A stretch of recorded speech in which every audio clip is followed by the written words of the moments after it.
ও একটা বলবে, তুই আর একটা বলবে, 5 মিনিট পরে দেখবে যে তোকে 1 তালাক 2 তালাক 3 তালাক, তুই চলে যা। বিকালে দেখবো ভুল হয়ে গেছে, ইন্না আল্লাহ, কি খুব ভুল হয়ে গেল, 2টা মেয়ে ছিল, কি হলো কি করা যায়। তো মাওলানা সাহেব বলেন, ও বউ 3 তালাক হয়ে গেছে, কি করতে হবে? একদিনের জন্য, 1 রাতের জন্য বিবাহ দিতে হবে। ইন্না লিল্লাহি ওয়া ইন্না ইলাইহি রাজিউন। তো কোনো পথ তো না, এখানে কোনো পথ নেই। সব হুজুরি যে বলছে একজন হাফেজ ঠিক করা আছে বিবাহ দেওয়ার জন্য, একদিনের জন্য বিবাহ দেয়, বাঁচার পথ হতে পারে। দেখেন আব্দুর রাজাক সাহেবকে বলে দেখেন, ভাইজান খুব কষ্ট করে আপনার নাম্বারটা সংগ্রহ করেছি, খুব বিপদে পড়েছি, খুব বিপদ। কি ভাই, কি বিপদে পড়েছেন? ঘটনা হলে রাগ করে বলেছি তোকে 1 2 3 তালাক, তোকে 100 তালাক। কি করতে হবে? বউ 1 তালাক হয়েছে। এই ছেলে, এখানে কথা বলছো, তুমি শুনতে পাও না, আমি শুনতে পাই। ওর শরম নয়, ওখানে কথা বলে কি করে? মুখ বন্ধ রাখবেন, কোনো কাজ করতে পাবেন না। রান্না বান্না, খাওয়া, চলা ফিরা, মেহমান আপ্যায়ন কোনোটা করতে পাবেন না। আমি এখানে কথা বলছি, কোন সাহস আপনি কথা বলেন? এই ছেলে যাও, দেখো কে কথা বলছে, নাহলে সালাম দিয়ে উঠে যাব। তোমার মতো লোককে 5 পয়সা দাম দিতে হবে এটা আমি মনে করি না। তুমি কথা বলো কোন সাহসে? তোমার একটু শরমবোধ, ইতস্তবোধ, হায়াবোধ হয় না কেন? লজ্জাবোধ হয় না কেন? হওয়া উচিত। আমি কি ভোট চাইতে এসেছি? না, আমি ভোট চাইতে আসিনি। আমার জীবনে কোনোদিন আমার সুবিধে না পা ফেলিনি। আমি বক্তব্য দিয়ে নেমে যাবো, তোমার টাকা দিলেই কি আর না দিলেই কি। একবারে পাথরের মতো থাকতে হবে, পাথর বসে থাকতে হবে, পাখি যেন মনে করে এটা পাথর। আমি আপনার জন্য এসেছি, আপনাকে আমি কষ্ট দিয়ে কিছু করতে চাই না। তবে যেহেতু কথা আমার নয়, আল্লাহ রাসূলের কাছে আপনাকে দাম দিতে হবে, আপনি দাম দিতে বাধ্য। আমি যদি ইউসুফ জুলাইখার কাহিনী বলতাম আর আপনি বাদাম খেতেন, আমি মেনে নিতাম। আমি তো ইউসুফ জুলাইখার কাহিনী বলিনি।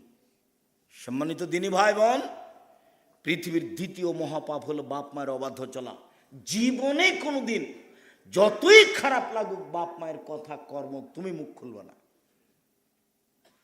যদি তুমি মুখ খোলো তাহলে বুঝতে হবে চাঁপাইনবাবগঞ্জের ভাষায়, আমও গেছে, ছালাও গেছে, কাঁদতে কাঁদতে সবই 2 চোখও গেছে। কোনো সময় না, যতই খারাপ লাগুক। 3, মিথ্যা সাক্ষী দেওয়া। পৃথিবীর 3য় মহাপাপ মিথ্যা সাক্ষী দেওয়া। মিথ্যা সাক্ষী, সাক্ষী সহজে কথা দিতে যাবেন না। দিবেন যদি ওরকম দেখা যায় সত্য। আপনার সাক্ষীর কারণে 20 বছর থেকে রাজশাহী জেলার লোকটা আছে, আহাল পরিবারের সাথে কোনো সাক্ষাৎ নাই। 50 বছর থেকে আছে, নিজেই জানে না আমি কেন জেলে। জজ জানে না ঘটনা কি, উকিল জানে না ঘটনা কি, যে জেলে আছে সেও জানে না ঘটনা কি, ব্যাপারটা কি, আমি কেন 1 নম্বর আসামি। আমি তো সেদিন হলুদ ঘরে ছিলাম না, আমি তো সেদিন ছিলাম রংপুরে, আমি নাকি 1 নম্বর আসামি। এর নাম হলো দলীয় দাপট। এর নাম কি? এর নাম হলো দলীয় দাপট। ওদেরকে ঠগাইতে হবে, ঠেকাইতে হবে রে, কাকে 1 নম্বর করবি, বলে ওকে করে দে, জেলে দিয়ে দে, তারপর দেখ। একবারে এইভাবে বলছে, আমি 2 চোখে মারতে দেখেছি। যার ব্যাপারে বলছে ও তো ছিলই না। এর নাম মিথ্যা সাক্ষী। সাবধান, মিথ্যা সাক্ষীতে মানুষের জেল, সুলি, ফাঁসি, যেটা আপনার চোখের সামনে। আল্লাহ রাসূল এটাকে বলছে এটা 3য় মহাপাপ। অন্য এক বর্ণনাতে এইটাই 3 নম্বরে এসেছে, মিথ্যা কথা। মিথ্যা কথাও মহাপাপ, মিথ্যা কথাও মহাপাপ। এখন কিন্তু আমাদের কাছে মনে হচ্ছে যে মিথ্যা কথা কোনো পাপই নয়। আমাদের এখন সমাজের যা অবস্থা, মিথ্যা কথা কোনো পাপের ব্যাপার নয়। জেনা যেমন পাপের কাজ নয়, এখন মিথ্যা কথা তেমন পাপের কাজ নয়। জেনা তো সবারই, বড় বড় মোবাইল আছে, সারাদিন ল্যাংটা মেয়ে নাচছে, তো জেনা। আল্লাহ রাসূল বলছেন, আইনা না তাজনা জেনা হুম নাজর, 2 চোখের জেনা হচ্ছে চোখ দিয়ে দেখা।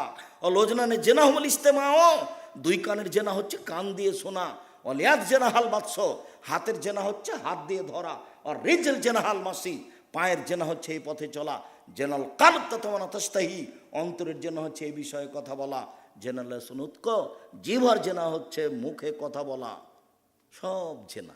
হাদিস বুখারী মুসলিম। তোমার মোবাইলে অন্তত 50টা মেয়ের নাম্বার আছে, ওই ওই বোকা শয়তান বেটি ছেলের নাম মোবাইলও আছে এরকম 50 জনের নাম্বার। সারা দুনিয়ার পুরুষকে দেহ ব্যবসা করছে, সবকে বিলিয়ে দিচ্ছে। তার একটু হুঁশ বুদ্ধি হয় না যে আমি যে মহিলা মানুষ, আমি একজন পুরুষের সাথে কথা বলে আমি আমার জীবনটাকে ধ্বংস করে আমার স্বামীর কাছে যাব কি করে? তার একটু লজ্জাবোধ হয় না, তার একটু শরম বোধ হয় না। সে লজ্জা শরম সব বিক্রি করে খেয়েছে।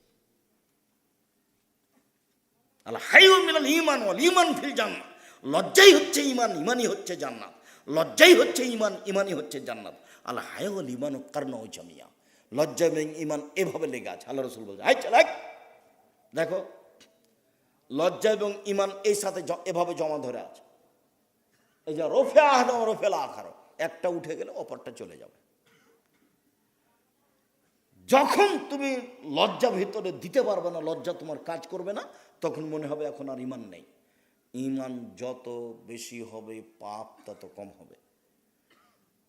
ঈমান যত কম হবে পাপ তত বেশি হবে। এইখানে কতগুলো মহিলা আছে যারা বোরখা পরে আছে, 5 ওয়াক্ত সালাত আদায় করে, তাহাজ্জুদ পড়ে, তবুও প্রেমের গল্প করে। কেন বলো তো দেখি? ঈমান কম, বোঝা যায় না। আমরা এখানে কতগুলো ছেলে আছি, ব্যবস্থা আছে?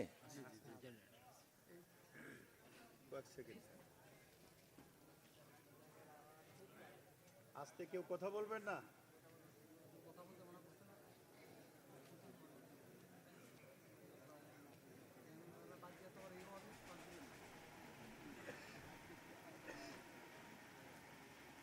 সম্মানিত দিনী ভাই বোন, বলছিলাম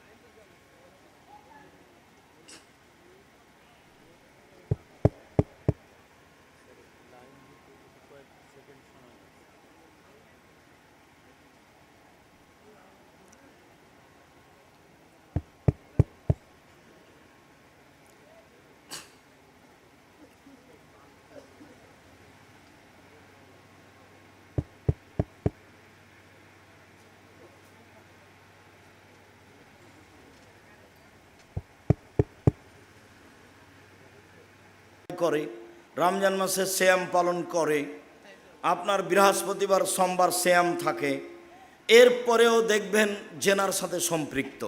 কেন? ঈমান কম। সালাত আদায় করে ঠিকই, কিন্তু আর ঈমান কোনো কাজ করে না, যার কারণে এইটা হয়ে থাকে। আবু হুরায়রা রাদিয়াল্লাহু তাআলা আনহু বলেন, রাসূল সাল্লাল্লাহু আলাইহি সাল্লাম বলেছেন, ইজতানিবুস সাবাল মুবিকাত, পৃথিবীর মানুষ তোমরা 7টা ধ্বংসাত্মক জিনিস থেকে বেঁচে থাকো, যার ফলাফল জাহান্নাম। 1, আশিরকু বিল্লাহ, আল্লাহর সাথে শিরক করা। দেখেন সিরিয়ালে 1 নম্বরে আছে। 2, অসেহর, জাদু করা। জাদু কিন্তু শিরক, জাদু করাও শিরক, জাদু দেখাও শিরক, ওটা হলো ভেলকি। 3, কাতলুন নাফস, মানুষকে হত্যা করা। 4, আকলুর রিবা, সুদ খাওয়া।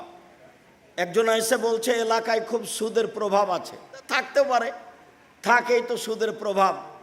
আল্লাহ রসুল বলছেন, মায়াকুল দিরহাম রিবা ইয়ালাম আসাদ্দমিন সিতাতা সালাসিনা জিনিয়া, কেউ যদি জেনে শুনে 1 টাকা সুদ খায়, 36 বার জেনা করে যত পাপ হবে, 1 টাকা সুদ খেলে তার চেয়ে বেশি পাপ হবে। ভিক্ষা করে খাওয়া ভালো, ভিক্ষা করে খেলে দুনিয়াবি সম্মান হবে না, কিন্তু ভিক্ষা করাতে পরকাল হারাবে না। আল্লাহ রাসূল বলছেন, আর রিবা সাবুনা জুজান, সুদের পাপের 70টি ভাগ রয়েছে। ছোট ভাগ হলো মার সাথে জেনা করলে যেমন পাপ হয়, তাহলে মার সাথে জেনা করা কি স্বাভাবিক পাপ? এটা হলো সুদের ছোট পাপ। উঠার সময়তে এইভাবে কান ধরতে হবে এ কথা নয়, তো সামাজিক মজবুতের জন্য কান ধরে বলবেন, জিন্দেগিতে আর কোনো দিন সুদ নিব না, ব্যাংকের লেনদেন বন্ধ করলাম, ডিপিএস বন্ধ করলাম, আপনার ওই কিস্তি তোলা বন্ধ করলাম, প্রয়োজনে ভিক্ষা করে খাবো। ভিক্ষা করে খাবো কেন? দিন মজুরি করে খাবো, মানুষের বাড়িতে কাজ করে খাবো। শিরকের পরিণাম নিঃস্ব, সুদের পরিণাম নিঃস্ব।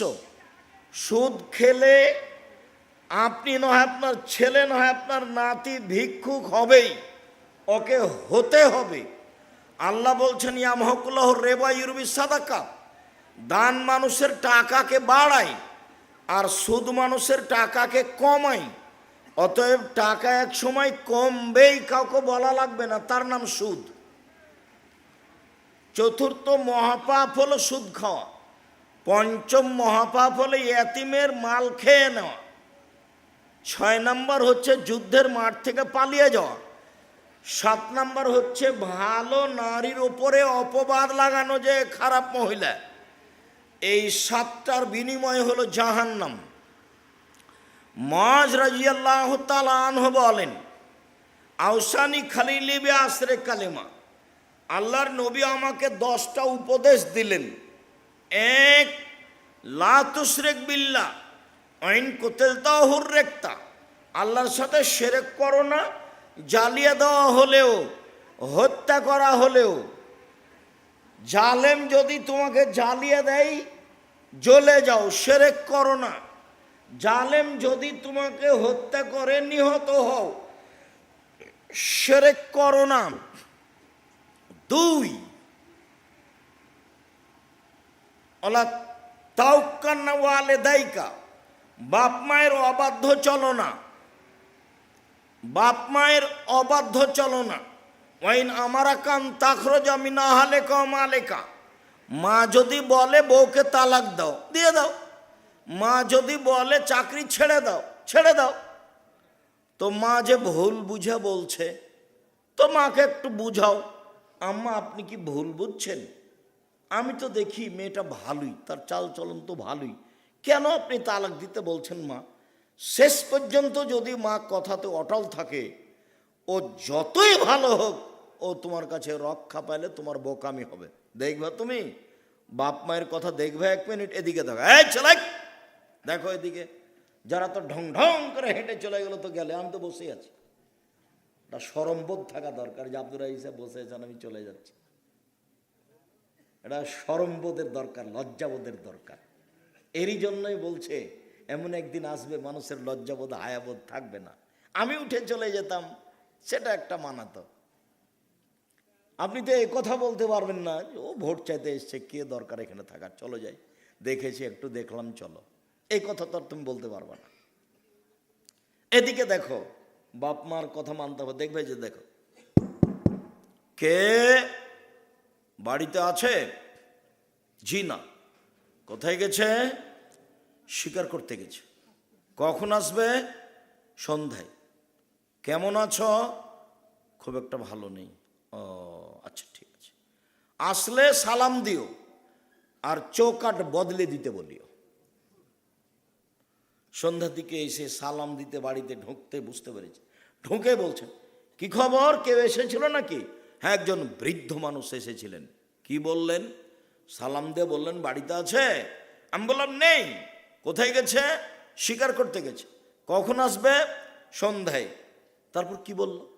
বলল যে কেমন আছো? বললাম যে ভালো অবস্থা নেই। কি বলল? বলল যে চৌকাট পরিবর্তন করতে বলেছে। ওহো, ইলহাক ইলাহালেক, তুমি তোমার বাপের বাড়ি চলে যাও। উনি আমার আব্বা, তোমাকে তালাক দিতে বলে গেছে। এখন বউ চাকরি করে না, সুন্দরী না, ভালো রান্না করতে পারে, কোনো বিবেচনা নেই।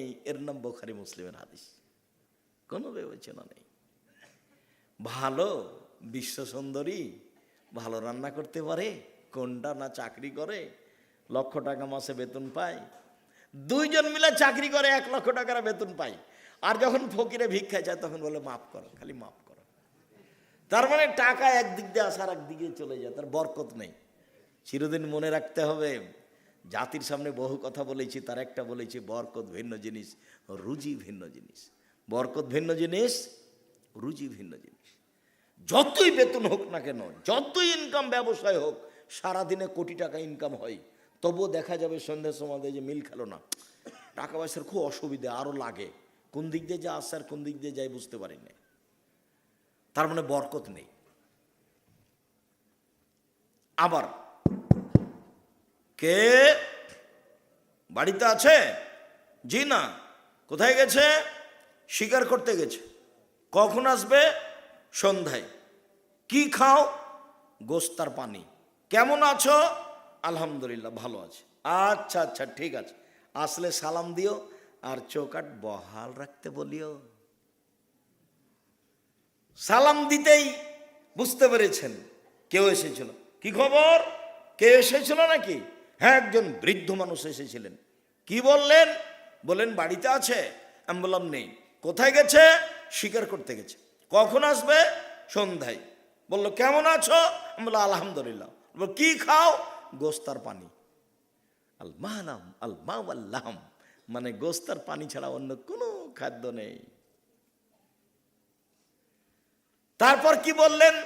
বললেন ঠিক আছে, আসলে সালাম দিও আর চৌকাঠ বহাল রাখতে বলিও।